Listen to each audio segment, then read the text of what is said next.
Issız bir Antarktika araştırma üssü, sınırlı erzak ve çetin bir kış.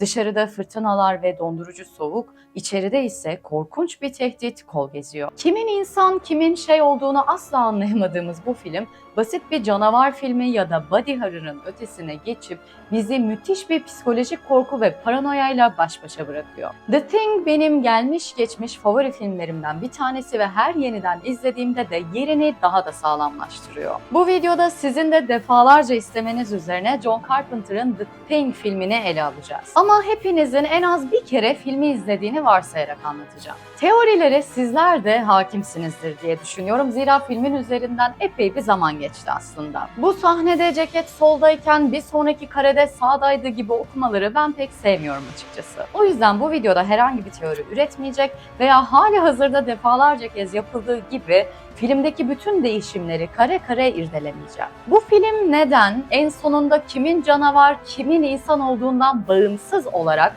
neden bu kadar etkileyici ve üzerinden onlarca yıl geçmesine rağmen hala daha iyisi gelmedi?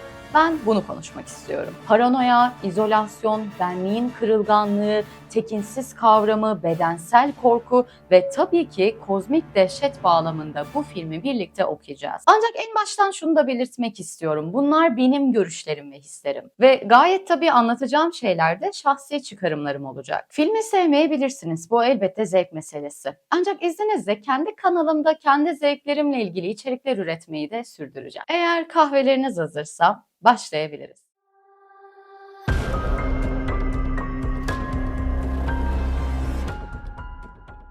John Carpenter'ın 1982 yapımı The Thing filmi, John V. Campbell'ın bilim kurgu öyküsü Who Goes There'e dayanıyor. Bu öyküde Lovecraft'ın Delilik Dağları'nda eserinden esinlenilmiş gibi duruyor. Her iki hikayede de Antarktika'da bilim insanlarından oluşan bir grup bu dünyaya ait olmayan bir varlık keşfediyorlar. Delilik Dağları'nda da keşfedilenler milyonlarca yıl önce dünyaya gelmiş kadim varlıklar. Campbell'ın öyküsünde ise ekip yaklaşık 20 milyon yıldır buzda gömülü kalmış bir uzay gemisi ve şekil değiştiren bir yaratık ortaya çıkarır. Lovecraft'ın hikayesinde bulunan varlıklar ne tam bitki ne de tam hayvandırlar. Onlar tanımlanamayan melez bir biyolojiye sahiptirler ve özellikle Shoggoth denilen hizmetkar yaratıklar her türlü görevi yerine getirmek, her formu almak ve her düşünceyi yansıtmak üzere tasarlanmış şekilsiz birer protoplazmadır. Campbell'ın hikayesindeki yaratık da benzer biçimde tek bir forma sahip değildir. Gerektiğinde vücut parçalarını ayırıp bağımsız bir şekilde hareket edebilir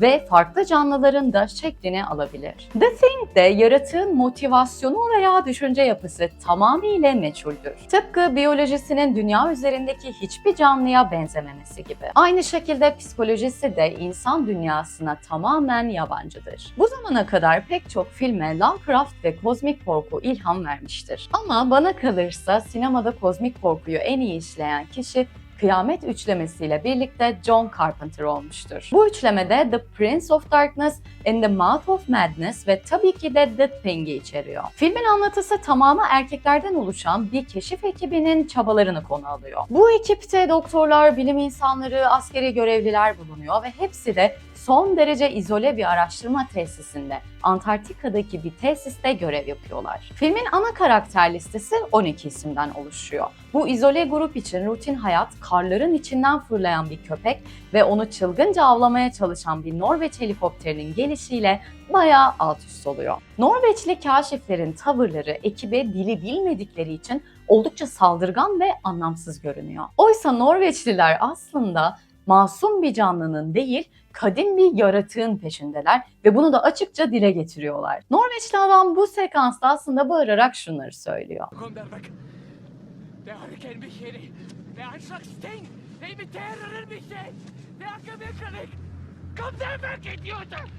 Düşünün, eğer ekip Norveççe bilseydi hiç değilse iletişim kurabileceklerdi. İşte bu iletişimsizliğin yarattığı dehşeti gösteriyor hem de daha ilk dakikalarda. Ancak ilerleyen dakikalarda göreceğiz ki aynı dili konuşan ve birbirini tanıyan ekip üyeleri bile aslında birbirlerini anlamamaya başlayacak. Tabii bu anlardan sonra o mimik, köpek ya da şey adına ne derseniz artık bu karakolun içine girmiştir. Ve artık her şey için maalesef çok geçtir. Yaratığın önce Husky'leri sessizce kuşatması, ardından da ekibin ilk kurbanını asimile etmesiyle birlikte gerçekle yüzleşiriz. Bu canavardan kaçış yoktur. Filmin ilk dakikalarında ekibi birlikte gördüğümüz o ilk toplu karede hatırlarsanız herkes gayet rahat, dışarıda kış yavaş yavaş bastırırken onlar da içeride keyif yapıyorlar. Ancak filmin ilk saatine devirdiğimizde artık aşağı yukarı hepsinin birbirine silah doğrultmuş olduğunu görüyoruz. Film boyunca ateş elimizdeki en güçlü, hatta yaratığa karşı neredeyse tek silahımız oluyor. Hangi sahnede olursa olsun o şeyin gerçekten de en zayıf düştüğü ve canının yandığı tek silah bu. Aslında buradaki mantık da çok nettir. Her nasıl ki dondurucu soğukta hayatta kalmaya çalışan biri için ateş nasıl tek kurtuluşsa, bu davetsiz ve korkunç canavarın gazabına karşı da tek sığınığımız odur. Tabii ki her şey canavliyle yaratığı yakmaya çalışan kişinin bunu başarma becerisine ve bu sırada da virüsü kapmamasına bağlı. Aslında bu filmde yaratıktan da daha ziyade bilinmezlik ve anlaşılmazlık filmin en can alıcı özelliklerinden. Yaratık ortaya çıktıktan sonra bile ne olduğu tam olarak anlaşılmaz. Ne bir adı vardır ne de onunla iletişim kurulabilir. Bu noktada McCready şöyle bir şey söyler. Bunu nasıl yaptığını ya da bu kadar zaman buzda nasıl kaldığını sorgulamanın anlamı yok. Bizden farklı, uzaydan gelmiş o kadar diyerek aslında bir kabulleniş gösterir. Bence yaratığın burada en korkunç özelliği mükemmel bir taklit yeteneğine sahip olması. Ekip yaratığın moleküler düzeyde taklit yaptığını, yani bir canlıyı hücrelerine kadar kopyalayıp onun yerine geçebildiğini keşfeder. Ekipten birinin bir noktada sorduğu şu soruyu hatırlayın. Eğer ben bir taklit olsaydım, mükemmel bir taklit, gerçekten de ben olduğumu nasıl anlayabilirdin? So how do we know who's human? If I was an imitation, a perfect imitation, how would you know if it was really me? Evet, filmde paranoyayla el ele ilerleyen korku da kuşatma altındaki kimliğimizdir aslında. Yoldaşlarına güvenemiyorsan, hatta daha da korkuncu kendine bile güvenemiyorsan ne yapacaksın? The Thing'de herkesin benlik duygusu onun yerine geçebilecek bir avcı tarafından tehdit ediliyor bakın. Bazı hayran teorileri ele geçirilen birinin içindeki canavar harekete geçene kadar bundan haberdar bile olamayabileceği yönünde mesela. Bu dehşeti sadece hayal edin. Aslında burada ele geçirilme şeytani bir possession gibi. Ama orada bile bir kurtuluş ihtimali var. Burada hiçbir şekilde geri dönüş yok.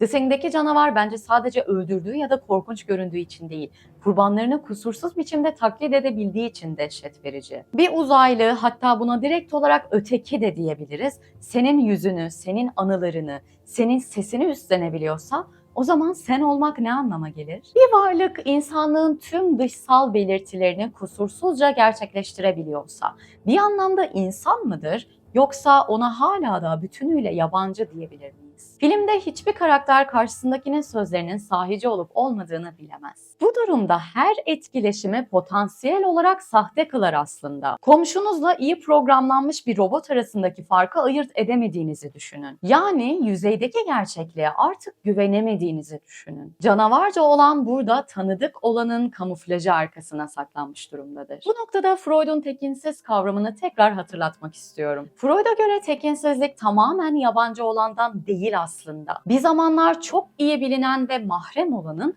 ürkütücü bir formda geri dönmesinden doğar. Yine Uncanny Valley'i yani tekinsiz vadiyi de hatırlatmak istiyorum. Tanıdık olanın aslında tam olarak gerçek hissettirmediği anda sizde uyandırdığı o tekinsizlik hissinden. Bunu da kanalın ilk videolarından biri konuşuyoruz, o yüzden tekrardan açmayacağım. İşte bu noktada derleyecek olursam The Thing tekinsizliğin ete kemiğe bürünmüş halidir aslında. İnançlar sarsıldığında insanın kendi benzerini görmesi aslında bir teselli değil de ölümün habercisi haline gelir. Yine tıpkı doppelganger efsanelerinde olduğu gibi kendi ikizini görmek sonun geldiğinin mutlak işaretidir.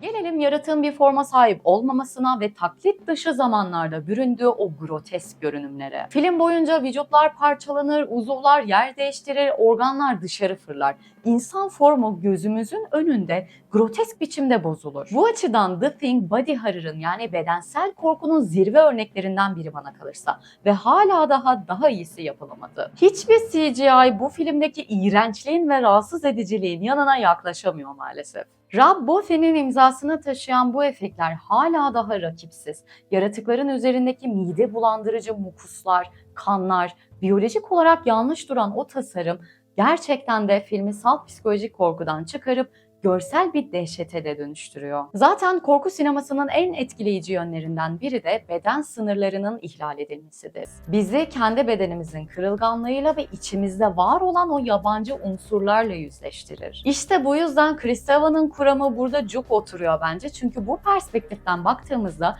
The Thing'de gördüğümüz yaratık tam olarak ben ile ben olmayan, canlı ile ölü arasındaki o muğlak bölgede konumlanıyor. The Thing insan bedenini gözenekli hale getiriyor. Beden artık aşılmaz bir kale değil, bize ait olan kapalı, sınırları belirgin bir şey değil.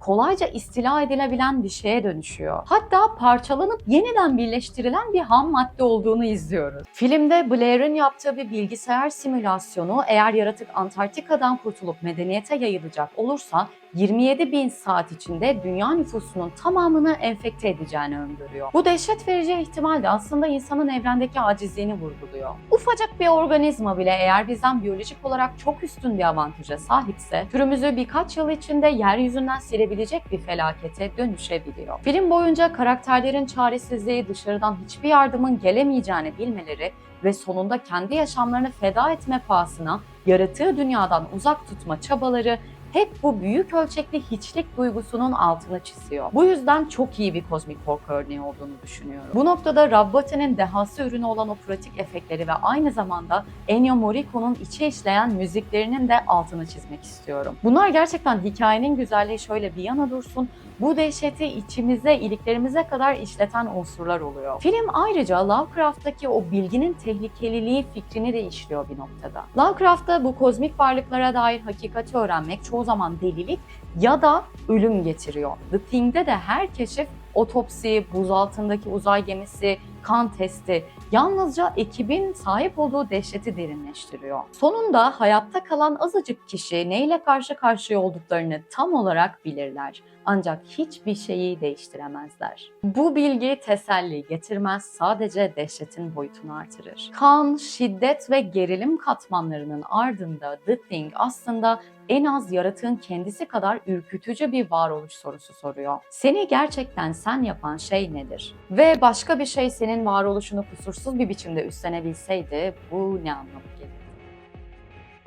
1982 yapımı The Thing, sinema tarihinin en paranoyak filmlerinden biri olmasını, finalinde bize hiçbir cevap vermemesine borçlu. John Carpenter'ın bu konudaki tutarsız açıklamaları aslında filmin ruhuna en uygun olan şey. O da belirsizliği korumak. Finalde kimin ne olduğunun aslında hiçbir önemi yok ki. Filmin asıl canavarı o şeyden daha ziyade paranoyadır çünkü burada. MacReady ve Childs karşılıklı oturduklarında artık kimin insan olduğu sorusu pratik bir değer taşımıyor. Eğer ikisi de insansa zaten donarak ölecekler. Eğer biri şey ise o da donacaktır. Ancak şeyin donarak hayatta kalabildiğini biliyoruz. Ancak şu anda herhangi bir aktif tehdit oluşturamıyor. Çünkü yakıt bitti, kamp yandı ve gidecek bir yeri yok. Sonuç olarak her iki ihtimalde de iki karakterimizin de yaşamı sona ermiştir. Carpenter burada hikayeyi kim vurduya değil de nihilist bir kabullenişe bağlıyor. John Carpenter yıllar içindeki gözlerdeki ışığa bakın, nefeslere dikkat edin gibi teorileri bazen destekledi, bazen de yalanladı. Bunu yapmasının sebebi tabii ki hem birazcık insanları trolleme isteğinden bence, hem de aynı zamanda filmin gizemini bir bulmaca gibi çözülüp kenara atılacak bir şey olmaktan kurtarma çabası. Çünkü eğer cevabı bilirseniz film biter. Eğer bilmezseniz film sonsuza dek kafanızın içinde sürmeye devam eder. Finaldeki o meşhur replik, neden bir süre burada oturup ne olacağını görmüyoruz. Aslında bu bize de söylenmiş bir söz. MacReady artık savaşmaktan, test yapmaktan, bir şeyleri öğrenmeye çalışmaktan çok yorulmuştur. Kimin ne olduğu sorusu zaten dondurucu soğuk ve yaklaşan ölüm karşısında önemsiz bir sorudur. Artık savaşmanın hiçbir anlamı yoktur çünkü savaşacak bir şey kalmamıştır. Bu da filmi bence hem bir yandan korkutucu hem de bir yandan trajik kılıyor.